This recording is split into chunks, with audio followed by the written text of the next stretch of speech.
প্রথম ভালোবাসার মানুষকে বলা যায় না, এই কথাটা কতটুক সত্যি আমি এখন টের পাচ্ছি।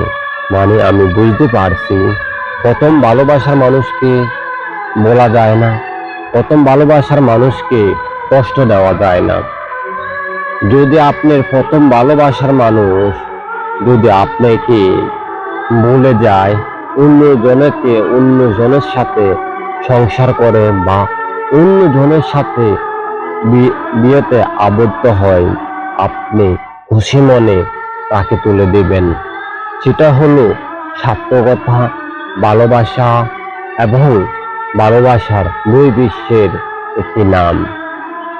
ভালোবাসার ইসলামী শরীয়তে এটাকে হারাম বলা হলো, আমরা মুসলিমরাই ভালোবাসার দিকে অনেকটাই ঝুঁকে পড়ে ভালোবাসতে শুরু করি। আমাদের মনে ভালোবাসাটা অনেক বেশি। সবচেয়ে আমাদের বাংলাদেশের মানুষটাই ভালোবাসার দিকে ঝুঁকে বেশি। তাদেরকে বলবো, ভালোবেসে বিয়ে করে সংসারে সুখী হওয়াটা অনেকটা ব্যয়বহুল।